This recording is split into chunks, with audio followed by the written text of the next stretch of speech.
할렐루야. 오늘 계속해서 사도행전 2장 14절로 21절 말씀 우리 읽겠습니다.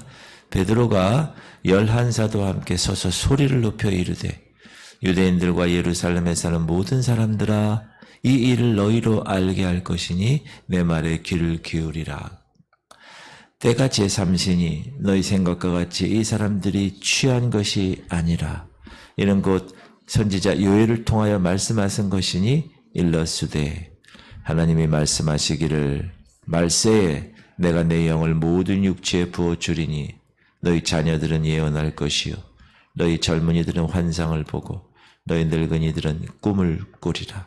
그때 내가 내 영을 내 남종과 여종들에게 부어주리니 그들이 예언할 것이요 또 내가 위로 하늘에서는 기사를 아래로 땅에서는 징조를 베풀리니 곧 피와 불과 연기로다.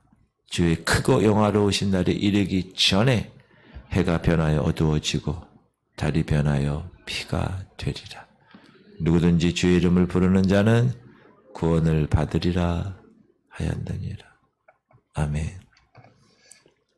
예루살렘을 떠나지 말고 내게 들은 바 아버지 약속하신 것을 기다리라. 그렇게 말씀하신 말씀을 따라서 마가 다락방에서 성령 강림을 사모하며 기다리고 오로지 기도에 힘썼던 120명 성도들에게 오순절날 성령이 임하였습니다. 그들의 입에서 성령의 말하게 하심을 따라 방언이 터져나왔고 여러 나라 유월절을 지키기 위해서 예루살렘에 모인 유대인들에게 각자 자기 고향의 말로 하나님의 크신 일이 전파되게 됩니다. 그러니까 예루살렘 일대에 큰 소동이 일어난 것. 그때 12사도와 함께 있었던 베드로가 그 자리에서 일어납니다. 문제가 일어난 이렇게 이처럼 일어난 이 소동은 갑자기 생긴 게 아니에요. 구약의 시대 요엘 선지자께서 예언하신 말씀이 이루어진 거예요. 하면서 성령 강림의 그 근거를 말씀으로 이야기를 하고 설명해 나가고 있습니다. 베드로가 오늘 한 이 본문의 말씀은 복음을 성령의 권능으로 증거하는 설교였습니다. 베드로는 예수께서 뭐라고 그러시죠? 올라가시면서 오직 성령이 너에게 이제 임하면 기다려 임하면 예루살렘과 온 유대와 사마리아와 땅 끝까지를 my witnesses 나의 증인들이 될 것이야 라고 하신 말씀을 최초로 이룬 사도가 베드로가 된 것입니다.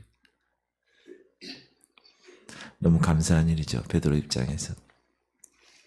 다락방에 찾아온 유대인 중에서 어떤 사람들은 제자들의 이런 일을 완전히 막 방언하고 막 난리가 났잖아요. 그래서 세술에 취했다. 그렇게 비방합니다. 또 어떤 이들은 조롱하여 이르되 그들이 세술에 취하였다 하더라. 지금 중남미나 필리핀이나 이런 데서 하나님께서 아프리카나 이런 데서 하나님이 성령의 능력으로 그들 민족에 맞게 하나님께서 부흥을 일으키시는데 적어도 예배 시간이 2시간 이상 1시간 이상은 찬양. 여러분 우리가 남미 안 가도요. 남미에서 찬양하는 걸 유튜브에서 볼 수 있어요. 엄청난 인원들이 그냥 막 그 남미 특유의 그 제스처를 통해서 막 하나님께 영광 돌리는데 요한계시록에 그 흰옷 입은 종려나무 가지를 들고 그런 스타일로 찬양을 해요. 찬양이 뭐 1시간이 모자랄 정도로. 그리고 막 어느 나라는 의자가 많이 부서진대요. 하도 강력하게 하니까. 지금 이제 성령 강림에 임했던 마가 다락방에도 막 그런 일이 일어난 거예요. 정신없이. 그러니까 사람들이 술 취했다. 저거 술 취했어. 그렇게 조롱을 하니까 베드로가 너 이런 일이 결코 술 취함에서 나타나는 현상이 아닙니다. 그러면서 지금 시간이 몇 시인데 술 취했다고 얘기하세요. 시작. 베드로가 11사도와 함께 서서 소리를 높여 이르되 유대인들과 예루살렘에 사는 모든 사람들아 이 일을 너희로 알게 할 것이니 내 말에 귀를 기울여. 베드로는 알고 있었어요. 요엘 선지자에 관한 그 예언의 말씀을. 때가 제3시니 너희 생각과 같이 이 사람들이 취한 것이 아니라. 3시라는 거는 오전 9시예요. 야, 오전 9시부터 어떻게 우리가 술을 마셔. 밤에는 마실 수 있지만 낮에는 그 유대인들의 장로들의 유전이 있어요. 그 전통이. 그래서 술을 마시지 않습니다. 그런데 베드로는 세술에 취했다는 그들의 이 주장을 반박하는 거죠. 이거는 술 취한 게 아니야. 성령으로 말미암은 거야 라고 증거하는 거예요. 그때까지 그 유대인들 디아스포라들이 와서 절기를 지켜서 마가다락방에 온 그 사람들은 성령 강림 몰랐죠. 최초에 있었던 일이에요. 성령 충만, 성령 세례 그런 얘기를 들어보지도 못했어요. 지식도 없었고. 그래서 그 성령 강림의 큰 일을 이해시키기 위해서 그러면 성령 강림에 대한 성경적인 근거를 말해 주어야만 했습니다. 그래서 베드로가 선지자 요엘로 하신 말씀을 인용한 것입니다. 그래서 정확하게 증거한 거예요. 이는 곧 선지자 요엘을 통하여 말씀하신 것이니 일러스되. 그러니까 베드로는 요엘 선지자가 말한 그 말씀, 성령에 관한 말씀을 다 꿰고 있었던 거죠. 다 알고 있고 주님이 인사이트를 주셔서 깨닫게 하신 거죠. 성령 강림은 하나님의 아무런 약속 없이 즉흥적으로 내려진 일이 아니라는 거예요. 이미 요엘 선지자를 통해서 말씀하신 것이고 그 말씀하신 것의 응답이 결과가 이제 오순절날 다락방에서 구현된 것이다. 베드로는 17절 이하에서 이제 요엘서에 예언된 하나님의 말씀을 인용해서 말씀하시는데 말세에 내가 내 영으로 모든 육체에 부어주실 것이다. 시작. 하나님 말씀하시기를 말세 내가 내 영을 모든 육체에 부어주리니. 여러분 말세가 언제부터 언제까지라고요? 예수님 초림부터 예수님 재림까지예요. 어제 신학교 강의하는데도 애들한테 제가 다 물어봤어요. 말세가 언제부터 언제까지입니까? 다 모르게 알고 있어요. 어떤 분은 태초부터 끝까지 아닙니까? 이런 분도 있고 여러 가지. 예수님 초림부터 예수님 재림까지 그 말세에는 내가 내 영을 모든 육체에 부어주리니. 그러니까 그때가 말세라는 거예요. 벌써 그 예수님이 오셔서 지금 3년간 공생하고 올라가서 승천하셨잖아요. 그때가 말세예요. 그러니까 지금 얘기하는 거예요. 요엘이 얘기한 말세가 지금 성령 이 마가 다락방 사건을 통해서 구현된 겁니다. 또한 이 말세는 이제 마지막 인류 최종적인 말 라틴어로 디제레레 the wrath of day 진노의 날 그죠? 진노의 날 그 날을 이야기합니다. 내 영을 하나님의 영 성령이죠. 성령을 부어준다는 거. 그러면 근데 모든 사람에게 부어준다. 모든 사람에게. 이 말씀은 무엇을 얘기하나요? 모든 믿는 자들에게 주시는 하나님의 선물. 성령을 선물로 주시는 거잖아요. 성령 강림을 의미한 겁니다. 이전에는 이런 일이 없었어요. 그래서 죄사함을 받는 모든 사람들에게 주시는 성령을 선물로 주시는 일은 오순절부터 시작되었다. 죄사하는 문제는 구약의 제사법을 통해서 있었지만 이제 칭의의 사건을 겪고 나서 성화의 삶을 살아가는 사람들에게 주시는 성령은 오순절부터 시작된 것이다. 이렇게 우리가 성경을 통해서 알 수가 있습니다. 베드로는 계속해서 설교에서 이렇게 얘기하죠.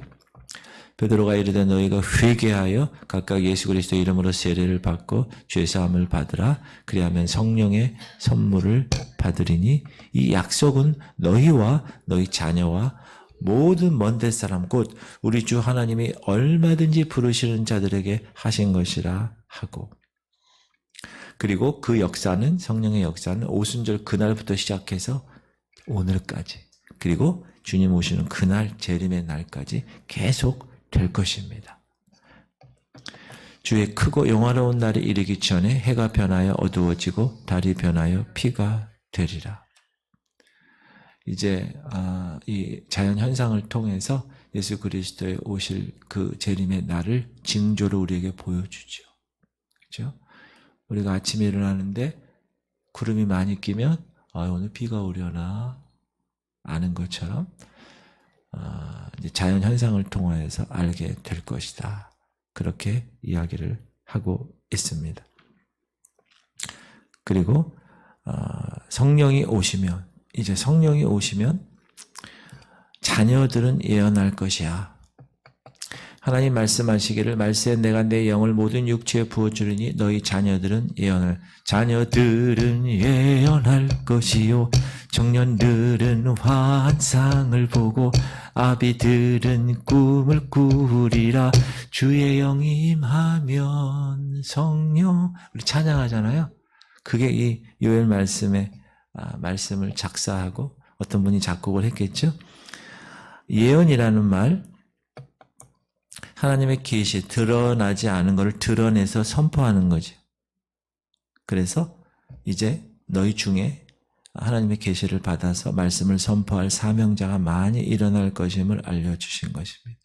이 말씀대로 성령 받은 사람들 중에 하나님의 계시를 선포하는 많은 일꾼들이 일어났고 그 일꾼들 통해서 그렇죠? 우리 조선 땅에도 복음이 왔었고 그리고 지금도 그 ing 진행 중이라는 사실을 여러분은 알고 계실 것입니다. 그리고 젊은이들은 환상을 볼 것이다. 시작.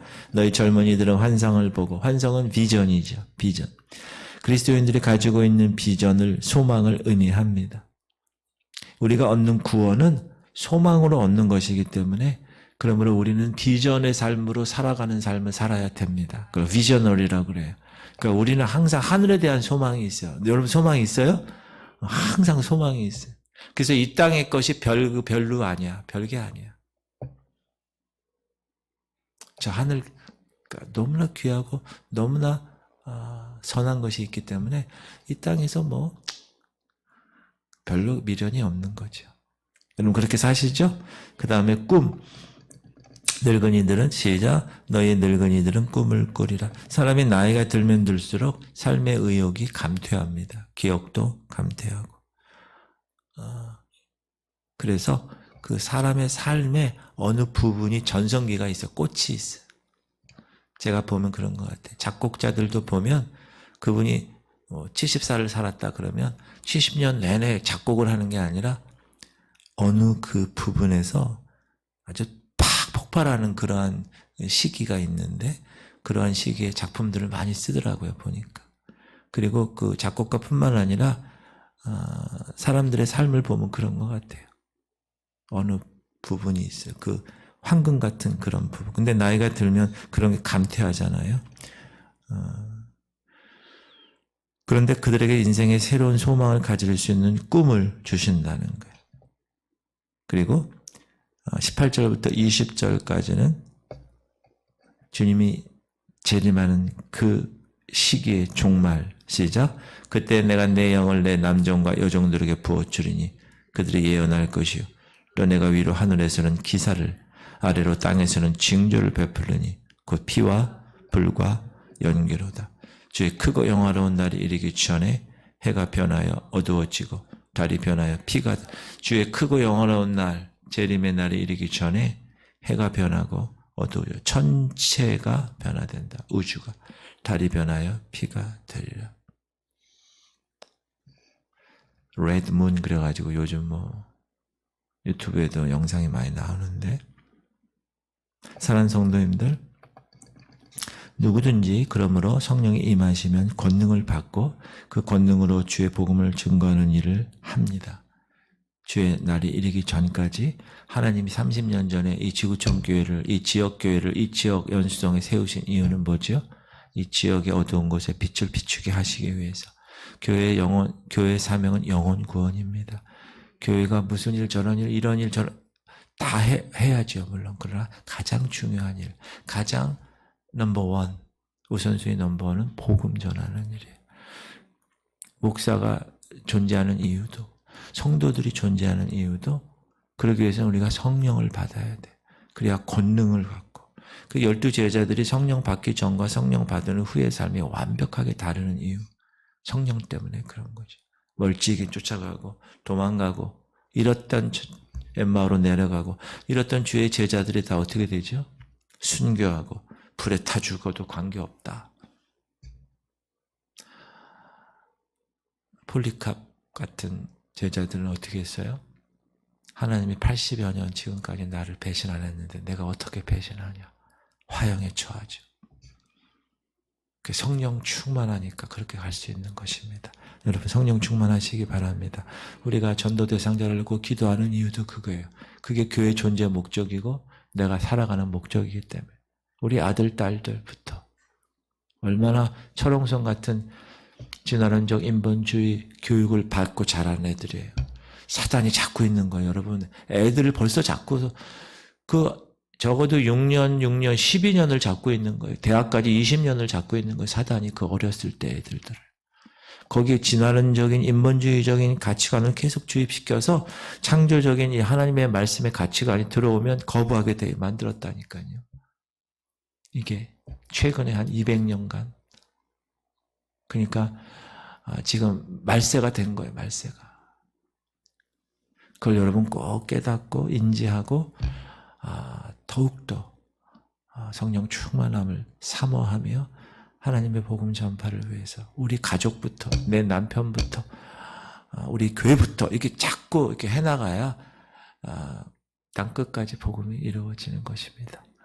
오늘 존재 목적도 이 교회 우리 삶의 존재 목적도 그음을 꼭 깨닫고 성령 받기를 위해서 복음을 증거하는 사명을 이루시는 여러분 되시기를 주님의 이름으로 축복합니다.